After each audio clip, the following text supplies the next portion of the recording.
আজকের ভিডিওটা যে যেখানতে দেখতেছেন সবাইকে শুভেচ্ছা জানিয়ে চোতাবিন্দু আজকের ভিডিওটা শুরু করতেছি।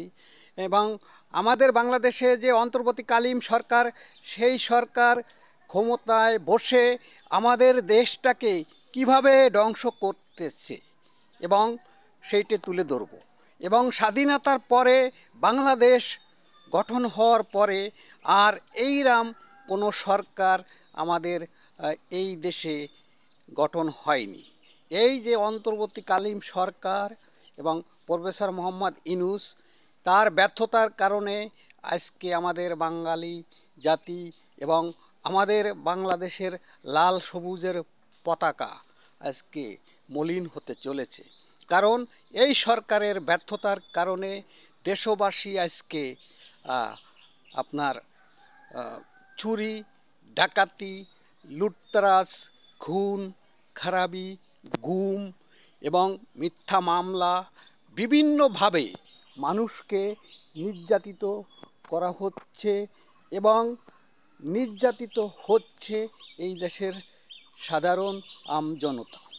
এবং একটি কারণ হচ্ছে এই প্রফেসর মোহাম্মদ ইউনূসের ব্যর্থতার কারণে মানুষ আজকে মরতে বসেছে।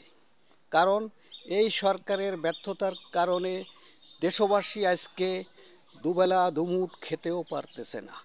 কারণ দেশে চুরি ডাকাতি, লুটতরাজ, খুন খারাবি এবং দেশের মানুষ আজকে মিথ্যা মামলায় হয়রানি হচ্ছে। দেশের মানুষ তার নিজের বাড়িতে নিজে ঘুমাতে পারতেছে না এবং তার নিরাপত্তা এই সরকার দিতে পারতেছে না, এই রাষ্ট্র দিতে পারতেছে না।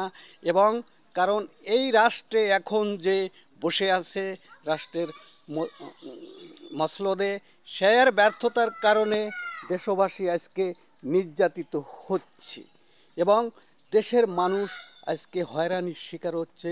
দেশের মানুষ আজকে মবের শিকার হচ্ছে, দেশের মানুষ গুমের শিকার হচ্ছে, দেশের মানুষ খুনের শিকার হচ্ছে, দেশের মানুষ বঞ্চিত হচ্ছে। কারণ একটি কারণ সরকারের অদক্ষতা এবং সরকারের ব্যর্থতা। এই কারণে আজকে দেশবাসী হয়রানি হচ্ছে। দেশবাসী আপনার মিথ্যা মামলায় হামলায় বিভিন্ন রকমভাবে মানুষকে নির্যাতন করতেছে এবং একটি কারণ সরকারের ব্যর্থতা, সরকারের অদক্ষতা। কারণ সরকার কোনো জবাবদিহিতা করতেছে না। সরকার এই রাষ্ট্রর মসনদে বসে এই রাষ্ট্রর নাগরিকদেরকে হয়রানি করতেছে।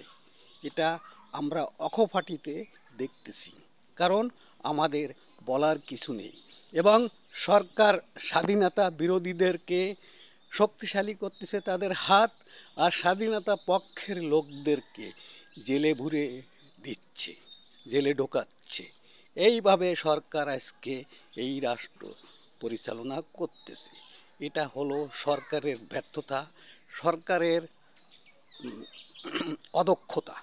এই কারণে দেশবাসী আজকে হয়রানির শিকার হচ্ছে, দেশবাসী আজকে ভোগান্তির শিকার হচ্ছে, দেশবাসী আজকে লাঞ্ছিত বঞ্চিত হচ্ছে।